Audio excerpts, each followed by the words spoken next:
Soy limpiador forense y encontré a mi esposa en la doble vida más asquerosa de la ciudad, así que usé mi trabajo para una venganza épica. Todo empezó así. Llevo 10 años trabajando en la limpieza de escenas traumáticas. La gente nos llama limpiadores forenses, pero la realidad es mucho más sucia. Mi trabajo empieza cuando la policía termina. Limpio lo que queda después de un suicidio, un homicidio o una descomposición desatendida durante semanas. He visto cosas que harían que cualquier persona normal perdiera el juicio, pero yo me volví inmune. O eso creía. Mi esposa, Valeria, siempre pensó que yo trabajaba en mantenimiento industrial pesado. Le mentí desde el principio porque quería protegerla del horror de mi verdadera rutina. Ella es delicada, o al menos eso era lo que yo proyectaba en ella. Vivíamos en una casa bonita en los suburbios, teníamos 2 perros y una vida que cualquier vecino calificaría de perfecta. Valeria trabajaba como decoradora de eventos. Al menos esa era la historia que me contaba cada vez que salía de casa con vestidos caros y maquillaje impecable a deshoras. Yo solía admirar su ética de trabajo. A veces llegaba a las 3 de la mañana, cansada, diciendo que el montaje de una boda o una gala empresarial la había agotado. Yo la recibía con un beso y un té caliente, sintiéndome culpable por no poder contarle que yo acababa de limpiar los restos de un hombre que se había volado la cabeza en una bañera. Hace 3 meses, recibí una llamada de mi jefe, Marcos. Era una emergencia de nivel 3, en un sector industrial abandonado al norte de la ciudad. Ese tipo de llamadas suelen significar que hay fluidos biológicos masivos, un riesgo químico importante. Llegué al lugar a la 1 de la mañana. Era un almacén que por fuera parecía una fábrica de textiles en ruinas, pero al entrar, el sistema de seguridad y el aislamiento acústico gritaban que ahí pasaba algo muy distinto. Había cámaras por todos lados y una puerta blindada que solo se abría con código. Marcos me esperaba en la entrada con un traje de bioseguridad Tifec puesto. Su cara estaba pálida. Me dijo que el cliente era alguien muy poderoso que no quería que la policía se involucrara. Al parecer, una fiesta privada se había salido de control y alguien había sufrido una sobredosis violenta que terminó en un desastre biológico por todo el salón principal. Entré con mi equipo, aspiradoras de grado industrial, peróxido de hidrógeno estabilizado y máquinas de ozono. El olor me golpeó de inmediato. No era solo el olor a muerte que ya conocía, era una mezcla de sudor, químicos recreativos y algo rancio. Algo que solo se encuentra en los lugares donde la gente se entrega a sus instintos más bajos. El salón estaba decorado con terciopelo rojo y negro, con jaulas colgando del techo y muebles de cuero diseñados para actividades que prefiero no describir. En el centro, había una mancha enorme en una alfombra persa que costaría más que mi auto. Empecé a trabajar mecánicamente, rociando las enzimas para descomponer las proteínas de la sangre. Mientras movía un sofá para limpiar la parte de abajo, encontré algo que no encajaba con el resto de la basura. Era un bolso pequeño, de diseñador, oculto detrás de una de las patas del mueble. Era un bolso que yo conocía muy bien. Yo mismo se lo había comprado a Valeria por nuestro 5º aniversario. Sentí un escalofrío que no tenía nada que ver con el aire acondicionado del lugar. Abrí el bolso con mis guantes de nitrilo puestos. Dentro no solo estaba su maquillaje habitual. Había un teléfono celular diferente al que ella usaba en casa, un juego de llaves de un departamento que no conocía y un contrato de confidencialidad firmado con el nombre de un club clandestino llamado El Purgatorio. Me quedé paralizado en medio de la mancha de sangre. Saqué el teléfono y, por suerte, no tenía contraseña. Lo primero que vi fue la galería de fotos. Mi esposa no era una decoradora de eventos. Ella era la madame de ese lugar. Pero no una madame elegante.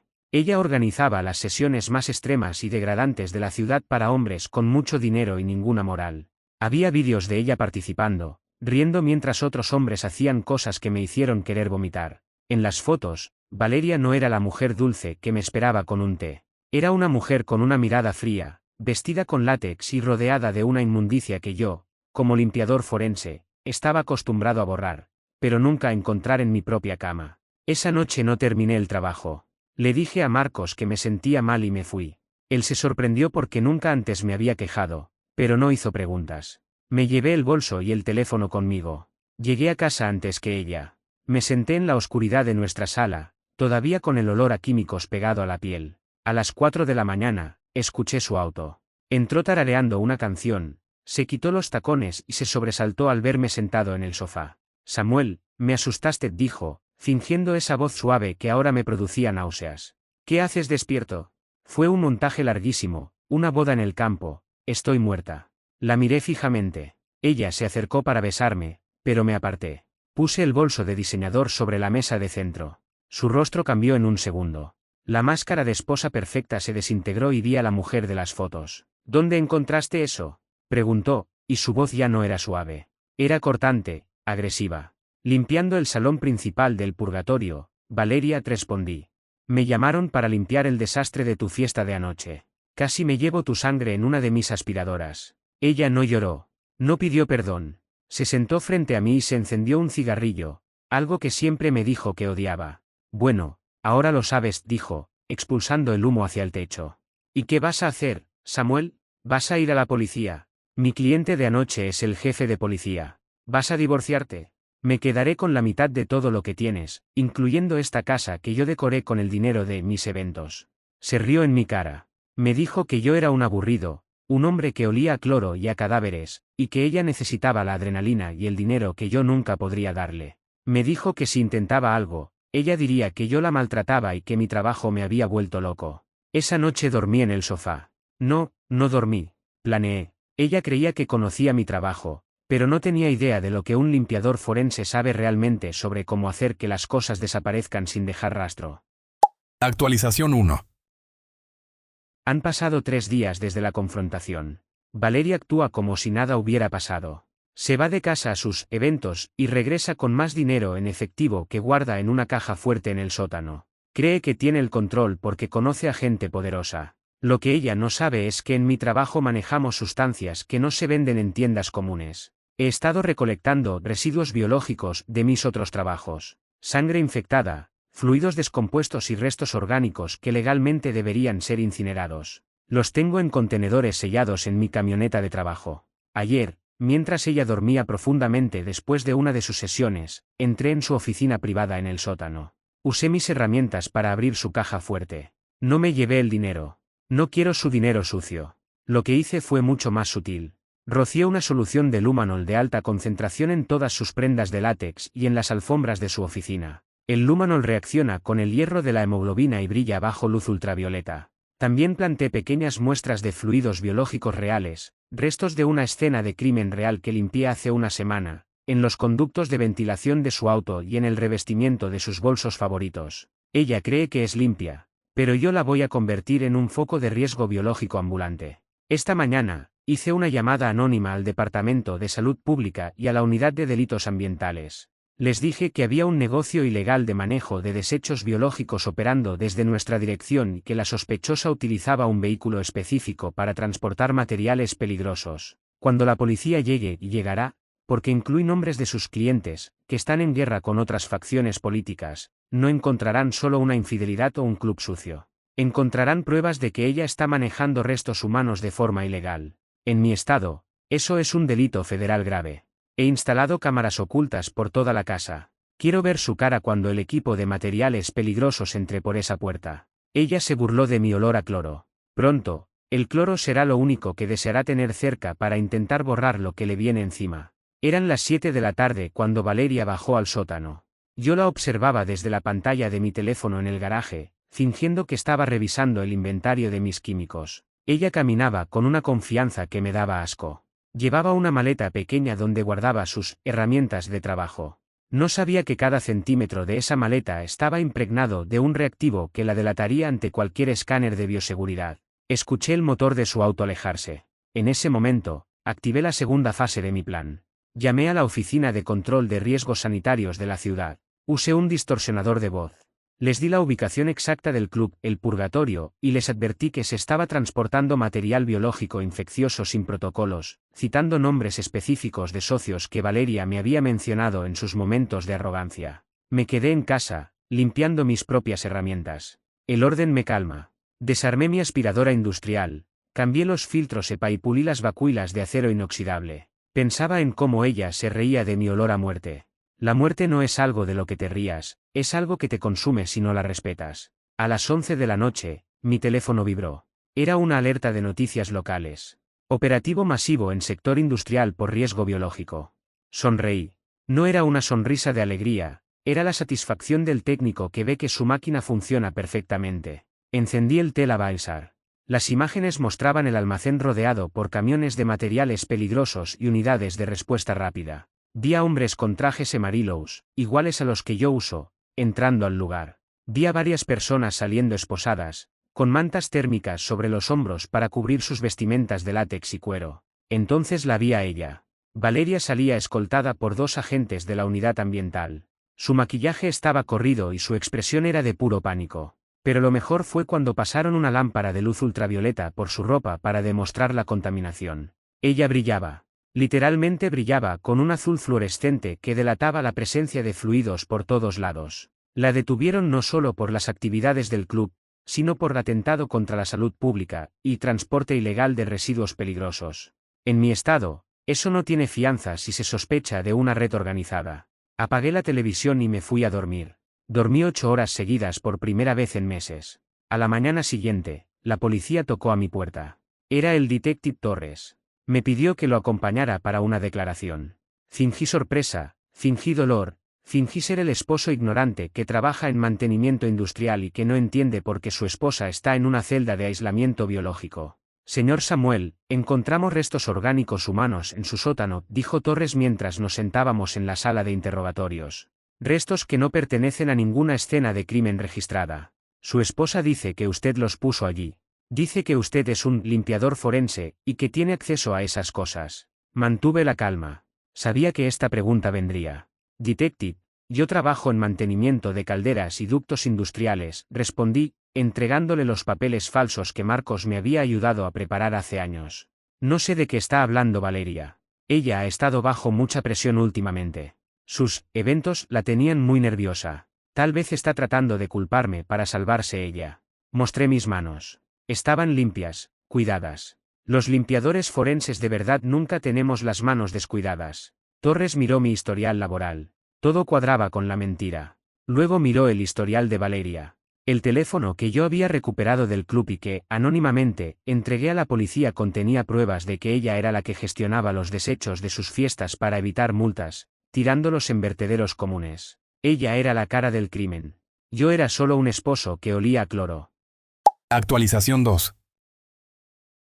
Han pasado 6 meses desde el arresto de Valeria. El juicio fue un circo mediático. Sus clientes poderosos le dieron la espalda en cuanto vieron que el caso involucraba riesgos biológicos reales. Nadie quiere que lo asocien con alguien que maneja sangre infectada. Valeria fue condenada a 12 años de prisión federal. Sus abogados intentaron probar que yo la había incriminado, pero no pudieron encontrar ni una sola huella mía en las muestras biológicas. Yo uso guantes de triple capa y protocolos de esterilización de grado quirúrgico. No dejo rastro. Nunca. Me quedé con la casa. El juez dictaminó que ella había utilizado fondos ilícitos para la decoración y el mantenimiento, pero como yo pude demostrar que mis ingresos legales pagaban la hipoteca, la propiedad no fue confiscada. Vendí todo. Cada mueble que ella tocó, cada alfombra donde ella caminó. Contraté a mi propia empresa, a Marcos y a los muchachos, para que hicieran una limpieza profunda. Les pagué el triple. Quería que despojaran la casa hasta los cimientos.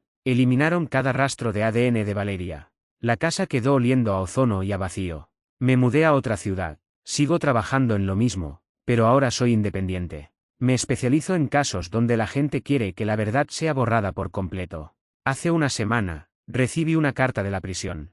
Era de Valeria. No la abrí. La metí en una bolsa de residuos biopeligrosos y la puse en el incinerador de mi taller. No necesito saber qué tiene que decir. Su existencia para mí se redujo a una mancha difícil de quitar, y yo soy un experto en quitar manchas. Sin embargo, ayer noté algo extraño. Al llegar a mi nuevo departamento, sentí un olor familiar en el pasillo. No era el olor de mis químicos. Era el perfume de Valeria. Ese aroma dulce y caro que usaba para ocultar la podredumbre de su doble vida. Revisé mis cámaras de seguridad. No vi a nadie. Pero en la alfombra de la entrada, justo debajo de la luz de seguridad, vi un pequeño brillo azulado. Alguien había rociado Lumanol en mi puerta. Entré y cerré con 3 cerrojos. Me senté en el suelo con mi lámpara UV. El pasillo entero brillaba con marcas de manos azules. Manos pequeñas, iguales a las de Valeria. Pero ella está encerrada. Alguien más conoce mi secreto. Alguien que estuvo en esas fiestas y que sabe que un simple técnico de calderas no sabe cómo manipular el Lumanol de esa manera. Me puse mis guantes. Es hora de volver a trabajar. Esta vez, la limpieza no será de una escena de crimen. Será de mi propia vida. Yeman dijo. Me quedé mirando esas manos brillantes en la oscuridad del pasillo. El azul fluorescente era perfecto, una señal técnica que solo alguien con mi entrenamiento entendería. No era un mensaje para la policía, era un mensaje para mí. Entré en mi departamento y cerré la puerta. No encendí las luces. Usé mi linterna de luz negra para inspeccionar cada rincón. Encontré más rastros. Había gatas de reactivo en el suelo que formaban un camino hacia mi habitación. En mi cama, alguien había dejado un pequeño frasco de cristal. Dentro había una muestra de tejido orgánico conservado en formaldehído. Era un dedo humano. Tenía un anillo de oro que reconocí de inmediato.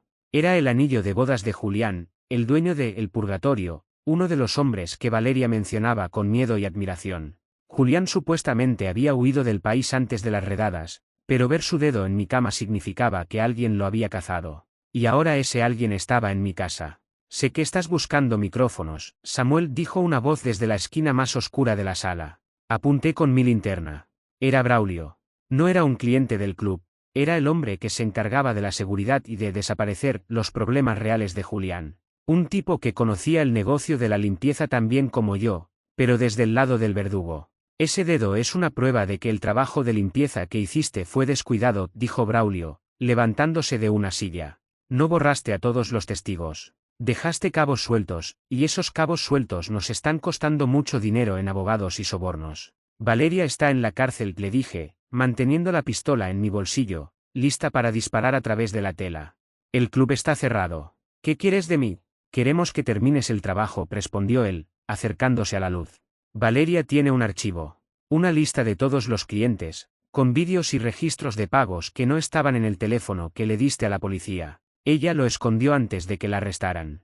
Cree que es su seguro de vida. Si ella no te lo ha dado, ¿por qué crees que yo sé dónde está? Porque eres el limpiador. ¿Sabes cómo piensa ella? ¿Sabes dónde escondería algo alguien que quiere que parezca basura? Encuentra ese archivo en 48 horas, o el próximo dedo en ese frasco será el tuyo. Braulio salió de mi departamento sin hacer ruido. Me quedé solo, respirando el olor a ozono que yo mismo había provocado. Esa noche no busqué el archivo. Busqué a Valeria. Usé mis contactos en el sistema penitenciario, gente a la que le he limpiado accidentes domésticos a cambio de favors. Conseguí una visita privada de 10 minutos en la zona de máxima seguridad. Cuando vi a Valeria a través del cristal, apenas la reconocí. Tenía el pelo rapado por un brote de piojos en la prisión y la piel grisácea. Ya no brillaba bajo ninguna luz. Samuel susurró, y por primera vez vi miedo real en sus ojos. Tienes que ayudarme. Me van a matar aquí dentro si no les doy lo que quieren. Dime dónde está el archivo, Valeria. Solo así puedo sacarte de esto. Está en el lugar más sucio que conoces, dijo ella, pegando la frente al cristal. El lugar que nunca quisiste limpiar. Colgó el teléfono y se la llevaron. Me quedé pensando en sus palabras. El lugar que nunca quise limpiar. Regresé a nuestra antigua casa. El nuevo dueño estaba de viaje, así que entrar fue fácil.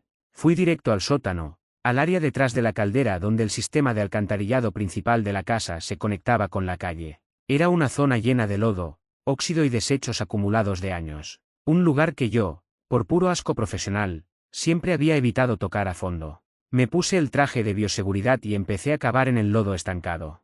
Después de 2 horas, encontré una caja de plástico sellada al vacío. Dentro no solo estaban los vídeos y la lista de nombres. Había algo más. Había fotos de Valeria conmigo, pero tomadas desde ángulos que yo nunca vi. Fotos de nosotros cenando, durmiendo, incluso de mí trabajando en escenas de crímenes reales. Ella me había estado investigando desde el primer día. Sabía exactamente quién era yo. Su doble vida no era una casualidad, era una competencia. Ella quería ser mejor que yo en el arte de la oscuridad. Escuché pasos arriba. Braulio no me había dado 48 horas. Me había seguido. Apagué mi linterna. Conocía ese sótano mejor que nadie. Sabía dónde estaban las fugas de gas que nunca arreglé del todo y dónde el suelo era inestable. Braulio bajó las escaleras con una pistola con silenciador. ¿Lo encontraste, Samuel?, preguntó su voz resonando en las paredes de concreto. No respondí. Abrí silenciosamente una de las válvulas de mi tanque de peróxido de hidrógeno industrial y lo mezclé con un compuesto a base de cloro que tenía preparado. La reacción química creó una nube de vapor tóxico instantánea. Braulio empezó a toser. El cloro quema a los pulmones en segundos. Él disparó a ciegas hacia la oscuridad, pero yo ya estaba detrás de él. No usé una bala. Usé una de mis herramientas de limpieza, un inyector de presión de aire que usamos para sacar fluidos de las grietas profundas. Se lo puse en la base del cráneo y disparé. El aire entró en su torrente sanguíneo, causando una embolia gaseosa instantánea. Murió antes de tocar el suelo. Miré su cuerpo. Era otra escena de crimen. Otra mancha que limpiar. Pero esta vez no llamé a Marcos. Esta vez usé el archivo de Valeria. Llamé al cliente número 1 de la lista. Un senador con aspiraciones presidenciales. Tengo un problema de limpieza en mi sótano, le dije. Y usted tiene un problema de imagen en este disco duro. Creo que podemos ayudarnos mutuamente. Actualización 3. Han pasado 2 años. Valeria murió en prisión hace 6 meses. La versión oficial dice que fue una pelea entre reclusas, pero yo sé que fue el pago final por el archivo. Ella sabía demasiado, ya no tenía a nadie que la protegiera. Yo ya no limpio escenas de crímenes. Ahora soy el director de una consultoría de gestión de crisis financiada por gente que no puede permitirse tener un pasado. Vivo en una mansión que nunca visito. Paso la mayor parte del tiempo viajando, asegurándome de que los secretos de las personas más poderosas del país permanezcan enterrados bajo capas de burocracia y productos químicos. Tengo una nueva esposa. Es una mujer tranquila, una bibliotecaria que ama las flores y el silencio. A veces, cuando la miro dormir, me pregunto si ella también tiene un sótano lleno de secretos. Pero luego recuerdo quién soy yo. Soy el hombre que borra la realidad. Y si ella tiene algún secreto, tarde o temprano, yo seré el encargado de limpiarlo. Ayer recibí un paquete en mi oficina. Era un frasco de formaldehído. Dentro no había un dedo. Había un anillo de bodas. Mi antiguo anillo, el que dejé en la casa de Valeria. Al lado del frasco, una nota con letra elegante: nada se limpia para siempre, Samuel. La sangre siempre deja una marca, aunque no puedas verla. No sé quién envió la nota. Podría ser el senador, podría ser un antiguo socio de Julián, o incluso podría ser alguien que sobrevivió a Valeria. Me puse mis guantes de nitrilo y vertí el contenido del frasco en el incinerador. El fuego se volvió verde por un momento debido a los químicos. Miré mis manos. Estaban impecables. Pero por mucho que las frote con cloro, todavía puedo sentir ese ligero cosquilleo en las yemas de los dedos. El brillo azul que nunca se quita. El trabajo nunca termina. Solo cambia de dueño.